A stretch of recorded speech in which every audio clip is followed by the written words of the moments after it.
to being killed and attacked by the security forces. The truth of the matter is that Britain has never been able to govern Ireland without violating human rights, since Britain has no democratic basis, no democratic support for continuing to govern or control this island. There comes a point when the dissidence of the people becomes effective, and therefore, in order to maintain authority, the government must either decide to violate human rights and maintain authority, or accept it has no democratic basis and go. The other distortion that creates, the sort of post-Second World War syndrome of human rights creates, is a lack of credibility that the British government could violate human rights in part of what is supposedly the British Isles. There is an unwritten racist concept in most white people that violations of human rights happen between people of different colour, or happen, as I say, in the Southern Hemisphere, from people who do not have an indigenous belief in democracy.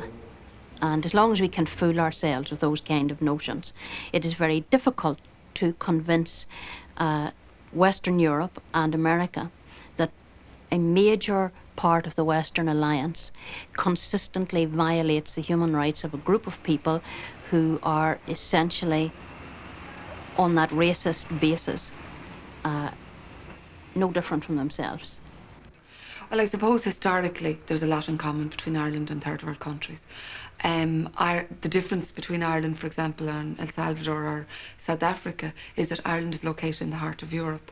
Having said that, Ireland has always been a colonised country. Our history is one of a country that has been colonised, that has been oppressed. The other countries in Europe would have a different history. Many of them were colonisers.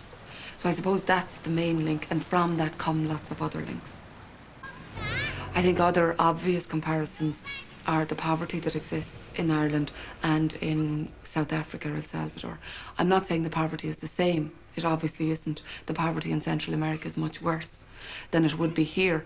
But I mean, it's no consolation to somebody living in Tala or West Belfast or Derry going to them saying, well, look, don't worry about the fact that you have to survive on unemployment benefits, or don't worry about the fact that your son or daughter doesn't have access to proper health care, because the people in El Salvador are much worse off.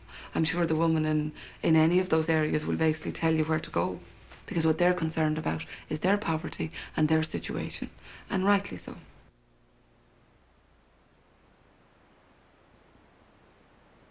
There's a particular part of Belfast that is considered the Republican stronghold. That's where a lot of people will be harassed on a daily basis. Just walking down the street, they'll be stopped by the police, by the security forces. If they've ever been arrested in the past, that can happen to them on a daily basis. If anybody in their family has ever been killed, ever been arrested, that will happen to them more frequently as well. And those are the people who are more often taken into the Castlereagh, the Armagh, the other detention centres. Those are specifically prevention of terrorism detention centres. That's where they can be held for up to 7 days before they're ever brought before a judge.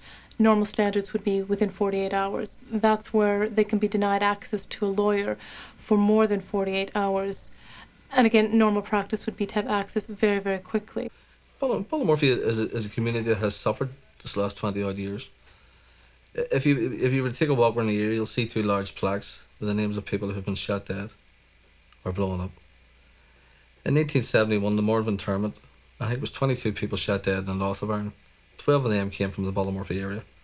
Two positions arise from the acceptance of the population as to the lower standard of human rights to which they're entitled. One is that people don't complain. They don't complain until you are dealing in really criminal activity on the part of the police. This leads to statements by the police like, nobody's complaining.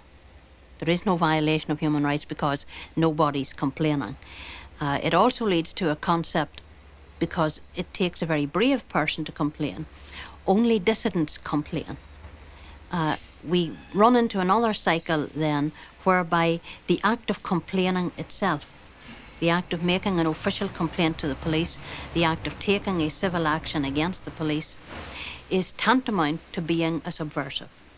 So if you have had your civil or human or legal rights violated by security forces, excuse me, and you complain, this becomes a justification for further violation of your human rights. And so people tend to say nothing until it becomes unbearable. Basically, until the threat to kill a member of your family has been carried out. Then, when some member of your family has been killed, the police will say, you're making it up. These claims of harassment, brutality, infringement of your rights were not brought to police attention until your relative was killed. Therefore, this is further proof that not only are we talking about subversive individuals, we're talking about subversive families. And of course, since subversive families all congregate in neighbourhoods, then whole neighbourhoods become subversive neighbourhoods. And the only parallel with that, clearly, I think, or the starkest parallel with that, is the Palestinians, where by virtue of simply being a member of a community, you are automatically assumed to be guilty of something, and the security forces still haven't found out what it is. But the very fact that you're breathing air means that you're up to no good. The first time I was ever raided in Ballymurphy when I first moved up to that house was 82. The police came to the door. We opened the door and he had a white form in his hand. He says, "Are you Valerie?" I says, "No, I'm Mrs. Beck." He says, "Right, you'll do." So they come in and they raided the house. They put us all in one room, took my name, my husband's name, the names of other kids, what ages they were, and they says that we're going to do a house search. So search each other first. You know, the army all search each other first, and then so many go up to each room, and so many do your work in the kitchen, and you're left sitting there, you're not allowed to move out of your own room. And they put holes in the ceilings, in your bathroom, in your hall. They lift your carpet up, they lift your floorboards up. They go along your windows to see if there's anything hidden in your windows. They take photos and they measure your rooms to see what size your rooms are. If they're not the proper measurement, they knock them down in case you've added an extra bit on. And that was one raid. Well, I was arrested twice within about 3 or 4 months. Due to the harassment that my family would have received from Peter, once I became a teenager, I started getting that reflected on me. And the RUC, if they would have met me on the street, they would have started intimidating me and pulling me in and questioning me, asked my name, where I was coming from, where I was going. And anybody that was with me, they would have made a point in harassing them and saying, "What are you doing hanging about with her? You catch yourself on. Do you know who she is and who her family are? You shouldn't be hanging about with her," to try and intimidate people to stay away from you and to get your friends that they wouldn't associate with you or bother with you. The abuse that we took from the IUC after they killed my son was unbelievable. My daughter, Brona, at the time was going out nearly 12 years of age, and when she was sitting in the hall shortly after Seamus had been buried and all, the IUC shouted at her and asked her was Seamus coming out to play. And they used to come down the street, put their headlamps on full right through the living room window, and this went on for months and months until we had a meeting with the head constable or the chief constable that was over Seamus's inquiry, and he apparently put a stop to it.